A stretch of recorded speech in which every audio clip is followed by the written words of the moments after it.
दिल्ली सरकार की एक्साइज नीति की सीबीआई जांच की सिफारिश ने आम आदमी पार्टी में हलचल मचा दी। सुबह से ही मुख्यमंत्री अरविंद केजरीवाल और उनकी पार्टी के नेता प्रेस कॉन्फ्रेंस कर केंद्र सरकार पर निशाना साध रहे हैं।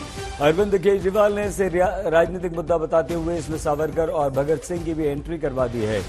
इतना ही नहीं, उन्होंने कहा कि चाहे कितने भी मनीष सिसोदिया अरविंद केजरीवाल को जेल में डाल दो या सूली पर चढ़ा दो, केजरीवाल और सिसोदिया जैसे लोग और निकलेंगे। उधर बीजेपी भी पूरी तरह से हमलावर है। अब से कुछ देर पहले संजय सिंह ने प्रेस कॉन्फ्रेंस कर केंद्र सरकार पर बदले की कार्रवाई का आरोप लगाया है।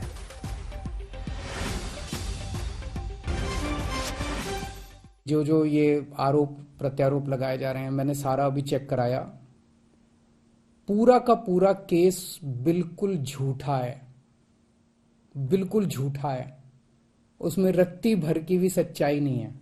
जेल से हमें डर नहीं लगता। हमें इनको थोड़ा सा ये लोग समझ लें कि इनको लगता होगा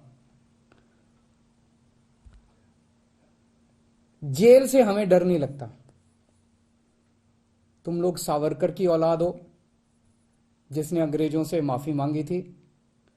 हम लोग भगत सिंह की औलाद हैं। हम भगत सिंह को अपना आदर्श मानते हैं, जिसने अंग्रेजों के सामने झुकने से मना कर दिया और फांसी पर लटक गया।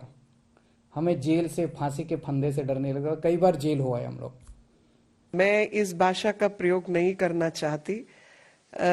हम किसकी औलाद है, वो किसकी औलाद है, ये भाषा जो है एक मुख्यमंत्री को शोभा नहीं देती, खासतौर पे जब वो मेयर्स का कार्यक्रम अटेंड करने के लिए सब नाटक कर सकता है। लेकिन विशेष बहुत छोटा सा है कि जो सवाल आपसे आपकी लिकर पॉलिसी के पूछे गए हैं, आप बताइए 140.36 करोड़ आपने क्यों छोड़ा?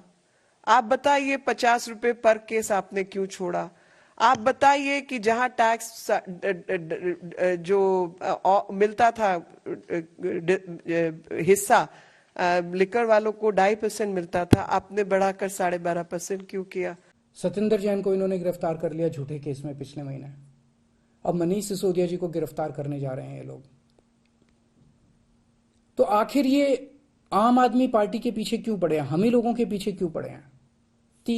ये लोग झूठे केस बना बना के हमारे ऊपर कीचड़ फेंकना चाहते हैं। ये दिखाना चाहते हैं दुनिया को कि देखो ये भी हमारे जैसे ही हैं, जैसे हम भ्रष्ट हैं ये भी वैसे ही हैं, ये भी भ्रष्टाचारी हैं।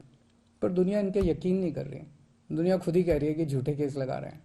तो जो मर्जी कर लो, सच सच होता है, झूठ झूठ होता है। जितना मर्जी कीचड़ तुम फेंक लो, कीचड़ चिपक नहीं रहा हमारे ऊपर। पाक साफ है हम लोग। जिस तरीके की धोखाधड़ी दिल्ली की जनता के साथ हुई है और जो बहुत बड़ा जो है स्कैम ही कहेंगे, उसका ब्यौरा जो है तथ्यों के आधार पर अगर केजरीवाल जी देते हैं तो हमें जो है सहूलियत हो जाएगी। और इनको ऐसी आफत क्या आई कि इनको अर्जेंट नोट सर्कुलेट करना पड़ा बिना 48 घंटे का नोटिस दिए। इनके जो कारनामे हैं वो ये बेहतर जानते हैं। मेरे को जानकारी नहीं है कि सिसोदिया जाएंगे या ये जाएंगे या कौन जाएंगे, मगर ये जानकारी इनके पास जरूर होगी कि किसके दस्तखत कहां पर है। हमारे पास जानकारी नहीं है। आम आदमी पार्टी के नेता आतिशी ने भी प्रेस कॉन्फ्रेंस की। बदले में बीजेपी नेता रमेश विधूड़ी ने भी जमकर पलटवार किया।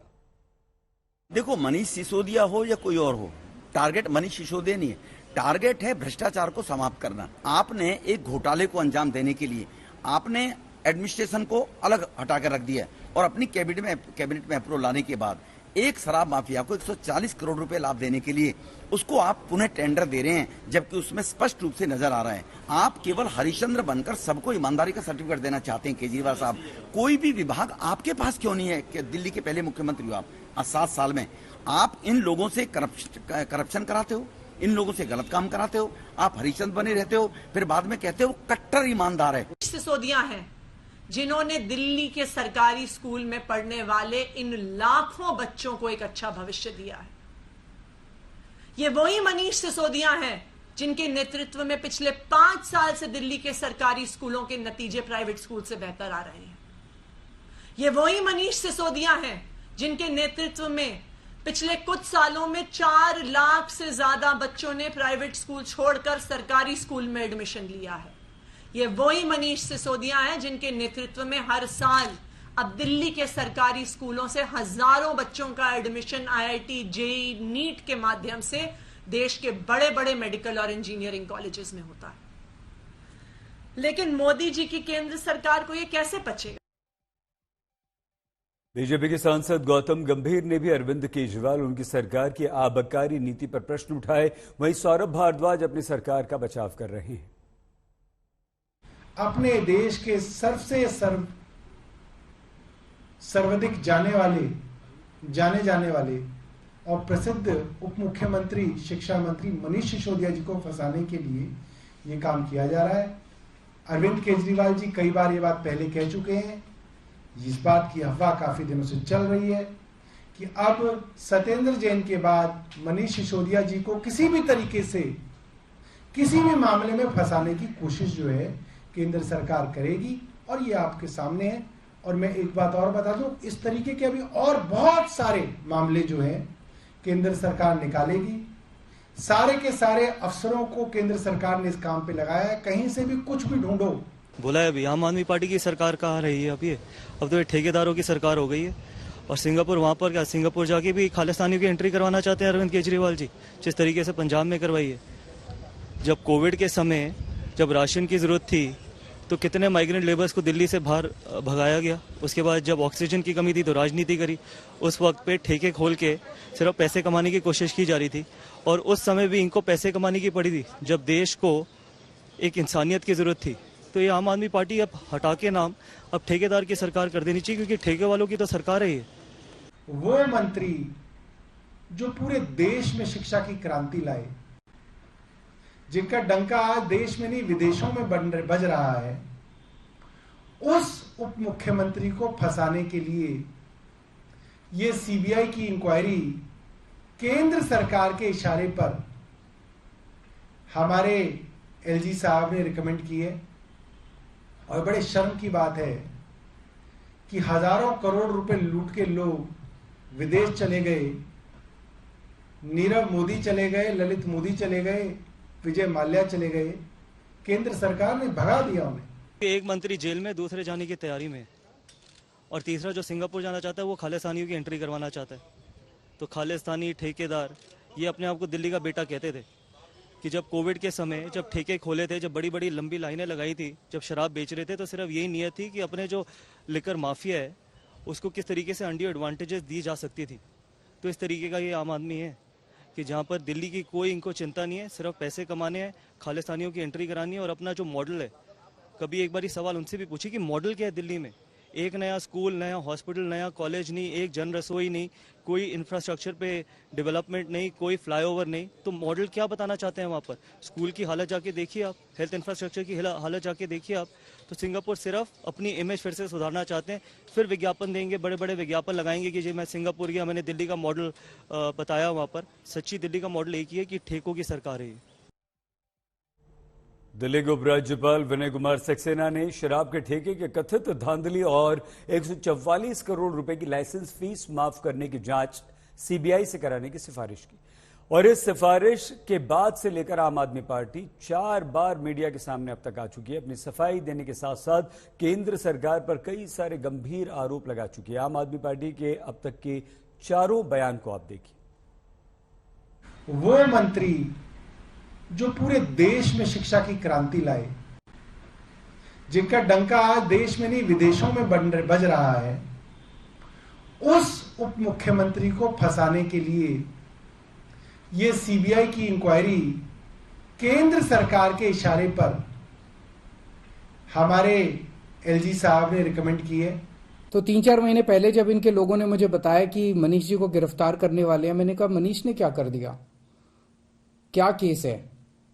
तो उन्होंने बताया अभी कोई केस नहीं है, कुछ मिला नहीं है, ढूंढ रहे हैं, कुछ बना रहे हैं। तो अब हमारे देश के अंदर एक नया सिस्टम लागू किया गया है। पहले यह तय किया जाता है कि किस आदमी को जेल भेजना है, और फिर उसके खिलाफ एक मनगढ़ंत झूठा केस बनाया जाता है, और उसे जबरदस्ती जेल भेजा जाता है। मनीष सिसोदिया वो नेता है, वो मंत्री हैं जिन्होंने दिल्ली में पढ़ने वाले 20 लाख से ज्यादा गरीब बच्चों का भविष्य बदला है। 7 साल पहले जब अरविंद केजरीवाल जी की सरकार बनी थी तो पूरे देश की तरह दिल्ली के भी सरकारी स्कूल बर्बाद थे। ये वही मनीष सिसोदिया हैं जिनके नेतृत्व में पिछले कुछ सालों में 4 लाख से ज्यादा बच्चों ने प्राइवेट स्कूल छोड़कर सरकारी स्कूल में एडमिशन लिया है। आपकी ईडी और सीबीआई को कौन दिखता है? मनीष सिसोदिया, जिन्होंने दिल्ली के 18 लाख बच्चों को ऐसी शिक्षा दी जिसकी चर्चा आज पूरी दुनिया में हो रही है। वो लोग आपको भ्रष्टाचारी दिख रहे हैं, उन पे आप कार्रवाई करने के लिए, गला दबाने के लिए तैयार हैं। एक बड़ी खबर इस वक्त आ रही है। दिल्ली के सांसद गौतम गंभीर ने अरविंद केजरीवाल पर जमकर निशाना साधा है और अरविंद केजरीवाल के भगत सिंह वाले बयान पर गौतम गंभीर ने कहा है कि आप कभी भगत सिंह नहीं बन सकते, अरविंद केजरीवाल कभी भी भगत सिंह नहीं बन सकते। जांच से क्यों डर रही है केजरीवाल की सरकार? गौतम गंभीर ने यह भी कहा है कि अगर आप पाक साफ हैं, शराब माफियाओं को फायदा पहुंचाया गया है, अगर आपने फायदा नहीं पहुंचाया है तो आप जांच से मत डरिए। जेल से हमें डर नहीं लगता। तुम लोग सावरकर की औलाद हो जिसने अंग्रेजों से माफी मांगी थी। हम लोग भगत सिंह की औलाद हैं। हम भगत सिंह को अपना आदर्श मानते हैं, जिसने अंग्रेजों के सामने झुकने से मना कर दिया और फांसी पर लटक गया। हमें जेल से, फांसी के फंदे से डर नहीं लगता। कई बार जेल हुआ है हम लोग। देखिए, बहुत बेशर्म है वो लोग जो भगत सिंह जी के नाम पे राजनीति करते हैं। इस जन्म में तो नहीं, अगले 100 जन्म में भी वो भगत सिंह नहीं बन सकते। और जहां तक उन्होंने वीर सावरकर जी की बात करी है कि हम वीर सावरकर जी की औलाद हैं, उनसे दिल्ली के मुख्यमंत्री जी से जाके ये सवाल पूछिए कि कितनी बार माफी मांगी है कोर्ट में जाके। कम से कम घर में कोई तो शीशा होगा जहां पर अपनी शक्ल देखते होंगे। कितनी बार माफी मांगी है पहले और कितनी बार आगे जाके माफी मांगेंगे।